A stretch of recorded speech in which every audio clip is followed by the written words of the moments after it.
Muy bien, una vez más, queridos amigos, vamos a continuar esta segunda parte, después de haber comprendido claramente el significado de predestinación. Ahora vamos a entender qué es cristología, es decir, el estudio de Cristo que ha tomado estos últimos 2 milenios. Vamos a analizar temas fundamentales, como por ejemplo, ¿qué es la Trinidad? ¿Cuál es la relación entre Dios, Jesús, el Espíritu Santo? El significado de renacer o el nacer de nuevo, el cual trata de la relación entre Jesús, el Espíritu Santo y la gente caída. Es decir, vamos a ver todo aquello que nos va a permitir comprender claramente a través del principio divino todas estas dinámicas y todas estas relaciones que son fundamentales para nuestra vida. No estamos tocando temas doctrinarios nada más. El propósito del principio divino, el propósito de este ciclo de conferencias es ayudarle a usted a que comprenda el camino para su crecimiento y su fortalecimiento, tanto interior como externamente. Veamos entonces la primera sección, que trata del valor de una persona que ha cumplido el propósito de la creación. Habíamos dicho en un comienzo, en la conferencia de los principios de la creación, que la persona que establece una unidad absoluta con Dios, es decir, la persona que logra cumplir la primera bendición, se transforma en una persona verdadera o una persona perfecta, que tiene una unidad inseparable con Dios. Es decir, cuando uno ve a la persona que ha alcanzado esa primera bendición, vamos a imaginarnos a Adán en el comienzo de la historia. No existía el pecado, de ninguna manera había pecado. Vino la tentación, pero sin embargo, Adán no responde, no cae, no come del fruto, sigue creciendo. Llega al tope de su periodo de crecimiento y llega a la unidad absoluta con Dios, sin pecado, sin naturaleza caída. Cuando uno ve a Adán, ¿a quién ve? Ve a Dios. Ve la manifestación visible de ese Dios invisible. Por eso la Biblia dice que Jesús es el segundo Adán, el postrer Adán. Y por eso Jesús dice, quien ve a mí, ve al Padre, porque yo estoy en el Padre y el Padre está en mí. ¿Ven esta diapositiva? Jesús era una persona verdadera, unida con Dios. Entonces, quien veía a Él, veía a Dios.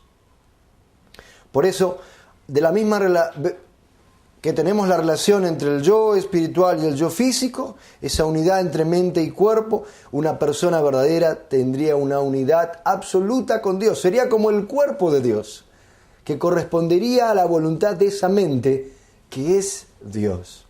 Entonces, una persona que cumple el propósito por el cual ha sido creado, se transforma en una persona que experimenta el corazón de Dios, que es el templo de Dios, como leemos en 1 Corintios 3:16, y tiene naturaleza divina. Porque lo que tenemos que entender en este comienzo de la conferencia de Cristología es cuál es el valor de una persona que alcanza a cumplir el propósito de su creación. Vemos entonces, cuando Jesús dijo a sus discípulos en Mateo 5:48, sed pues vosotros perfectos como vuestro Padre Celestial es perfecto.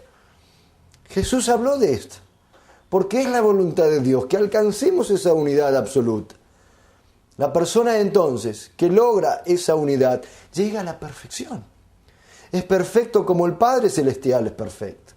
Es decir, que todos sus pensamientos, todos sus sentimientos, todas sus ideas y todas sus acciones reflejan 100% la naturaleza divina de Dios. Por eso decimos entonces que una persona que ha cumplido el propósito de su creación, es decir, una persona verdadera, una persona perfecta, es aquella que tiene valor divino. Segundo, vamos a analizar cuál es la relación entre esa persona verdadera que ha cumplido el propósito de su creación en relación con otra gente, en relación con el prójimo. Cada persona que ha completado el propósito de la creación es una existencia única en el cosmos. Es decir, que la persona que ha alcanzado esa unidad con Dios, que es perfecta en el corazón con Dios, refleja la naturaleza divina de Dios, pero es única. Habíamos aprendido en la primera conferencia que Dios experimenta la alegría en ese dar y recibir con su objeto de amor. Pero así como los padres tenemos diferentes hijos y con cada uno de ellos vemos un valor único y una relación de dar y recibir entre sujeto y objeto de amor único, de la misma manera, la persona que alcanza esa perfección, esa unidad con Dios, cumple su propósito de la creación, comparte ese amor, comparte esa naturaleza divina que viene de Dios con un valor único.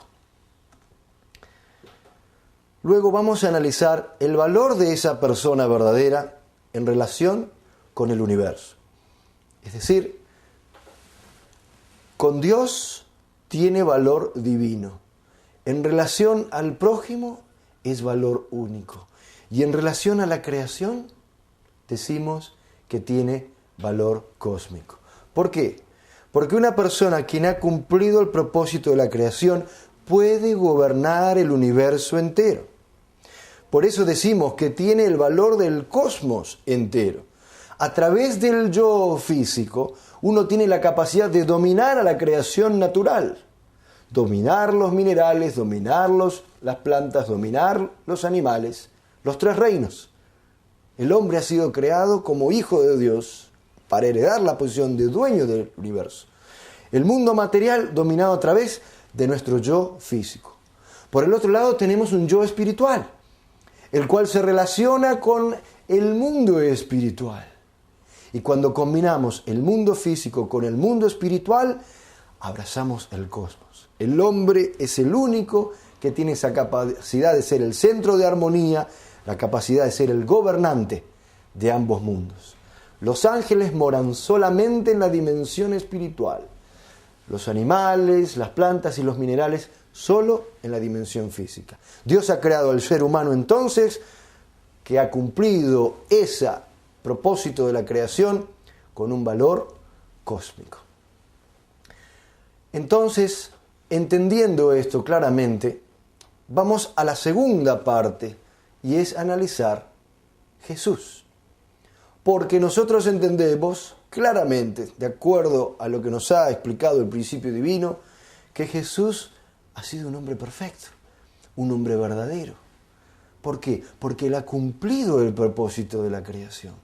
Él llegó a cumplir esa primera bendición. Por esto, en esta segunda sección, vamos a analizar Jesús y la persona que ha realizado el propósito de la creación. Es muy importante, porque si bien tenemos fe en Jesús, amamos a Jesús, confiamos en Jesús, es muy importante entender su posición. Porque no nos olvidemos que externamente Jesús era un hombre de carne y hueso como yo. Con ojos, nariz, boca, hablaba, bebía, comía. Entonces, ¿qué era lo diferente entre ese hombre de 30 años que caminaba por Israel y todos los demás? Vamos a ver entonces que la historia humana, dijimos, es la historia de la providencia de la restauración y que su meta es la realización del reino de los cielos en la tierra. Cuando al final de la historia el árbol de la vida que estaba perdido en el jardín del Edén se recobrará. Esa ha sido la historia de la restauración. Vamos a recordar esto entonces. Si usted mira en su pantalla, va a ver que el deseo de Adán, antes de haber caído, era ser el árbol de la vida, ¿recuerdan? Y dijimos que el árbol de la vida simbolizaba al Adán perfeccionado. Debido a esa caída, la esperanza de la humanidad ha sido ese árbol de vida, tanto en el Antiguo como en el Nuevo Testamento. Y en Apocalipsis 22:14 leemos claramente que es Jesús el que ha venido como el árbol de la vida, el hombre perfeccionado, el que tenía una unidad absoluta de corazón, mente, espíritu y cuerpo con Dios. Era el Dios visible. Por eso decimos que pese a que a la caída de Adán se frustró la voluntad de Dios, la humanidad caída ha esperado ser restaurada como árboles de la vida. Es decir, queremos ser uno con Dios, ¿sí o no? Todo hombre, toda mujer quiere tener esa unidad absoluta con Dios. ¿Es posible o no? ¿Podemos alcanzar la perfección en nuestra vida aquí en la tierra? Claro que sí. Leímos anteriormente, Jesús le dice a sus discípulos, sed pues vosotros perfectos, como vuestro Padre que está en los cielos es perfecto. Por eso es un regalo tan precioso tener el principio divino que nos dará las herramientas para que podamos alcanzar ese tan anhelado sueño. Entonces vemos que a través de este proceso va a existir en el camino de la restauración la posibilidad de encontrarse con el árbol de la vida. Es decir, el ejemplo, el modelo. Veamos entonces, como dice Apocalipsis 22:14, Jesús es el árbol de vida mencionado. Entonces, ¿qué es lo que sucedió? Adán, quien tenía que haber realizado el ideal de la perfección, simbolizado por el árbol de vida en el jardín del Edén, ¿qué pasó? Se perdió, cayó, cometió pecado. Dios sintió dolor en su corazón. Yo los aliento a que lean mucho ese versículo, Génesis 6:6. Porque muchas veces creemos que Dios está ahí arriba, más allá del tiempo y del espacio, y no está sensible a nuestra realidad. Sin embargo, Dios es el más sensible de todos, es nuestro Padre de amor. Entonces, la Biblia nos muestra que pese al fracaso en la historia de la restauración, Dios ha obrado hasta que apareció Jesús, quien finalmente pudo transformarse en el árbol de la vida, porque sí realizó la meta de la creación. Es decir, cuando vemos a Jesús, vemos a un hombre que ha cumplido el propósito, la meta de la creación de Dios. Por eso decimos que una persona perfecta tiene un valor divino, un valor único, un valor cósmico, y este fue Jesús de Nazaret. Por eso decimos que Jesús es el Adán perfecto. Jesús, igual que Adán, nacen ambos como hijos directos de Dios, sin pecado original, sin naturaleza caída. Lea 1 Corintios 15:45. Jesús es el segundo Adán. Él cumple su responsabilidad. A diferencia de Adán, el primer Adán que fracasa y que cae, Jesús va por su periodo de crecimiento. Por eso hasta los años 30, Él no predica, Él no enseña. Recién a sus 30 años en Mateo 4, capítulo 4, versículo 11, Él dice, arrepentíos que el reino de los cielos se ha acercado. Porque Él había alcanzado la perfección total. Era el Adán verdadero, el Adán perfecto que se había perdido en el jardín del Edén. Ahora entonces nos hacemos una pregunta. ¿Quién es Jesús? Porque por un lado decimos que Él ha sido un Adán perfecto, ha sido un hombre verdadero o un hombre perfecto. Y a veces ha existido confusión en relación a la divinidad de Jesús. Por eso decimos que la creencia cristiana convencional en la divinidad de Jesús está bien fundada. Porque como un ser humano perfecto, Jesús es totalmente uno con Dios. Es lo que compartíamos antes. Si nosotros miramos la pantalla, Jesús es uno con Dios. Por lo tanto, quien ve a Jesús, ve la manifestación visible de Dios. Dios estaba dentro de Jesús, 100%. Pero afirmar que Jesús es un hombre que ha realizado ese propósito de la creación, es decir, es perfecto, no se degrada el valor de Jesús en lo más mínimo. Al contrario, el principio de la creación explica el valor verdadero de la persona perfeccionada. Y ese fue Jesús. Es decir, que haya sido un hombre no lo desciende en lo más mínimo a su nivel de perfección, de divinidad, a su valor único, cósmico y divino. Pero sí lo que tenemos que entender es que Jesús fue un hombre, fue un ser humano, fue el Hijo de Dios. Cuando en 1 Timoteo 2:5 dice, hay un solo Dios y también un solo mediador entre Dios y los hombres, Cristo Jesús, hombre también. ¿Y por qué aclaramos esto? Porque algunos han creído erróneamente que Jesús es el Dios creador, hecho carne en el sentido físico de la palabra. Dios dejó su divinidad para hacerse hombre. No debemos confundir esto. Jesús fue divino, pero Jesús era el Hijo de Dios. La Biblia dice que Jesús se sentó a la diestra de Dios. Si se sentó a la diestra de Dios, no puede ser el Dios mismo, el mismo ser. Cuando Jesús en la cruz dice, Padre mío, ¿por qué me has abandonado? Una vez más está mostrando claramente que Jesús es un hombre. Divino, pero es un hombre. Leemos en la carta de Hechos, en la carta de los Romanos y también en la primera de Corintios 15, 21, donde claramente manifiesta que Jesús es un hombre. La Biblia dice que por un hombre se alcanzó la muerte, Adán, y por otro hombre, Jesús, se alcanzó la vida, la resurrección eterna. Vemos entonces que el concepto tradicional de no entender que Jesús fue un hombre de carne y hueso, en realidad solamente ha traído confusión. Pero como les decía antes, es Jesús Dios mismo. Cuando Felipe le pidió a Jesús que le mostrara a Dios, Jesús dijo lo siguiente: el que me ha visto a mí, ha visto al Padre. ¿Cómo dices tú, muéstranos al Padre?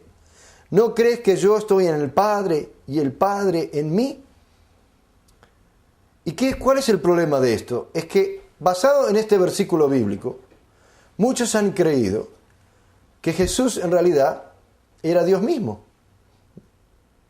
Pero repito, tenemos que aclarar la diferencia entre ser un hombre divino, es decir, un hombre que posee la naturaleza de Dios, las características de Dios, poder amar como Dios ama, poder transmitir ese poder de amor verdadero, y otra cosa es ser el Dios mismo.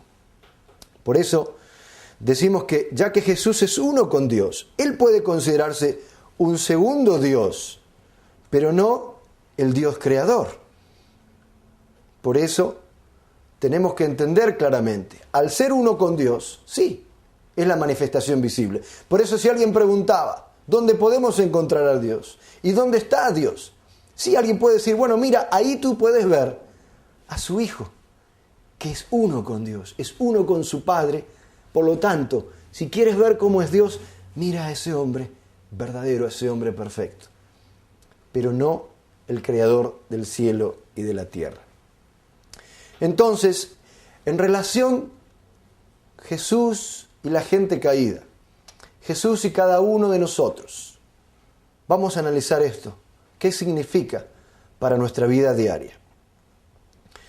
Porque Jesús vino con un total valor de una persona verdadera que ha completado el propósito de la creación. Los ángeles se pusieron a sus pies y toda la creación estaba bajo dominio. ¿Qué quiere decir? Que en el caso de Jesús tenía un dominio sobre todas las cosas, incluso sobre los ángeles, por ser un hombre verdadero, por ser un hombre perfecto. El segundo punto es que no tiene pecado original, por lo tanto Satanás no puede invadirle. Tercer punto, verdaderamente entiende la voluntad de Dios. Al ser uno con Dios, al tener una unidad absoluta, inquebrantable, esa unidad con Dios es la unidad más poderosa en el universo. Él también pudo entonces experimentar el corazón de Dios. Esa es la situación de Jesús. Pero ¿qué sucede con la gente caída? La gente caída es diferente, porque una persona caída no tiene nada del valor de una persona verdadera que ha cumplido el propósito de la creación. Más bien, él ha caído tan bajo que él admira a los ángeles que fueron creados para ser sus sirvientes. Entonces, una persona caída en relación con la naturaleza, con todas las cosas, no tiene un dominio verdadero. Por eso decimos que mira por encima a los ángeles e incluso a la creación. No nos olvidemos que los seres de la naturaleza no cometieron pecado. El hombre sí. Por lo tanto, los seres de esta naturaleza tienen un nivel superior. No han violado los principios de Dios. Una persona caída nace con pecado original, por lo tanto Satanás puede atacarle. Satanás puede influenciar. Y decimos también que pese a que una persona intente lo que quiera, haga el esfuerzo una y otra vez, no puede entender completamente ni la voluntad ni el corazón de Dios. ¿Ven este dibujo? Una persona caída no puede tener ni su buena relación vertical con Dios, el Creador, ni su relación con todas las cosas. Esa es la diferencia. Por eso entendemos claramente que tiene que haber un renacimiento. Se ha hablado mucho entonces acerca de la Trinidad y el renacimiento. El principio divino en esta última parte de esta conferencia nos aclara, pero de una manera tan contundente, ¿cuál es el significado? ¿Qué es la Trinidad? ¿Qué es el renacimiento? ¿Y por qué es importante para nuestras vidas? Leemos en Juan capítulo 3, versículos 3 al 5, que es cuando se le acerca Nicodemo, uno de los líderes judíos, preguntándole acerca de cómo entrar en el reino de Dios. Jesús le dice lo siguiente: de cierto os digo, el que no naciere de nuevo no puede ver el reino de Dios. Y en ese momento, Nicodemo, que escucha, para entrar al reino de Dios hay que nacer de nuevo. Entonces uno ya de viejo tiene que ingresar por segunda vez en el vientre de la madre. Y Jesús le responde: de cierto te digo, que el que no naciere de agua y del Espíritu no puede entrar en el reino de Dios. Jesús le está diciendo a Nicodemo, no es un renacer físico, que tú tienes que entrar nuevamente en un vientre. Es el renacer a través del Espíritu Santo. Entonces, cuando analizamos el renacimiento, Jesús, el Espíritu Santo y su misión para dar renacimiento, Él dice, a menos que uno nazca de nuevo no puede ver el reino de Dios. Entonces uno se pregunta, ¿por qué deben nacer las personas caídas nuevamente? Esto se debe a que Adán y Eva cometieron el pecado. Esto es algo que siempre tenemos que recordar, porque nosotros no nos encontramos en una situación original. Usted y yo venimos como fruto de una relación entre nuestro primero padre y nuestra primera madre, que no fueron verdaderos, sino falsos. Y de ahí viene toda la humanidad. Debido a ese pecado, debido a esa muerte, es que hay que renacer de nuevo, como vimos en la conferencia de resurrección. Entonces, Adán se transformó en un padre falso, Eva se transformó en una madre falsa. Centrados en Satanás, tuvieron hijos con pecado. Entonces, Jesús le dice a Nicodemo, para poder entrar al reino, hay que renacer de nuevo. Y las personas caídas deben renacer de nuevo como hijos e hijas sin el pecado original. ¿Y qué significa esto? Jesús sabemos que vino como el Padre verdadero. Es el segundo Adán, ¿recuerdan? Como segundo Adán está en la posición de Padre. Pero si Jesús dice que hay que renacer de nuevo para que haya un nacimiento o un renacimiento, necesitamos de un Padre y de una Madre. Y si Jesús está en la posición de Padre, ¿quién está en la posición de Madre? Sí, el Espíritu Santo. Por eso Jesús le dice a Nicodemo, hay que renacer a través del Espíritu Santo. Hay muchas manifestaciones espirituales, muchas experiencias que hemos tenido donde explica claramente que el Espíritu Santo es el abrazador, el consolador, el que nos cobija como una madre. Entonces, entendemos que si bien existe esta Trinidad que nosotros oramos y rezamos, hablamos de Dios, su Hijo y el Espíritu Santo, en realidad tenemos que entender que debería haber existido una Trinidad original. Porque si Adán y Eva no hubiesen caído, ¿qué hubiese pasado? Adán llega a la perfección. Imaginemos, sabemos que no ocurrió, pero vamos a imaginarnos. Adán comienza a crecer y alcanza su unidad con Dios. Eva comienza a crecer y alcanza su unidad con Dios. No hay pecado, no hay necesidad de Mesías, No hay necesidad de religión, de oración, de ayuno, de penitencia, no. Adán es un hombre perfecto. Eva es una Eva perfecta y se unen centrados en Dios. Esa es la Trinidad original. Por eso decimos esta Trinidad con Dios original, pero debido a que ellos cayeron, en vez de transformarse en un padre verdadero y una madre verdadera, ellos fueron un padre falso y una madre falsa. ¿Entienden esto? Entonces, debido a que hay un fracaso en el primer Adán y la primera Eva, se ve la necesidad de la búsqueda del segundo Adán y la segunda Eva. Por eso hablamos de la Trinidad espiritual, la que han traído Jesús y el Espíritu Santo. Cuando uno recibe a Jesús y el Espíritu Santo, establece esa unidad con Dios, entonces uno recibe el bautismo, la resurrección. Pero es una salvación, dijimos, espiritual, es una Trinidad que tiene que ver con el sentimiento interior. Nuestro cuerpo sigue todavía sometido a las tentaciones de la carne.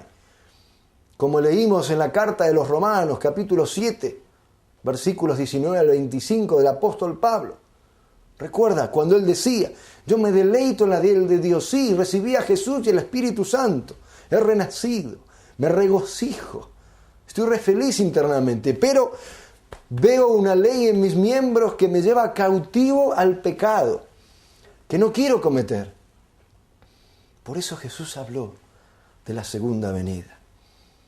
En el momento de la segunda llegada va a ser cuando aparezca el tercer Adán, junto a la tercera Eva. Vamos a encontrar entonces la Trinidad no solo desde el punto de vista espiritual y física. La salvación no solamente espiritual, sino física, la restauración completa. Ellos vendrán en la posición de padres verdaderos para dar la liberación final, la salvación final, la restauración final a usted, a mí, a toda la humanidad.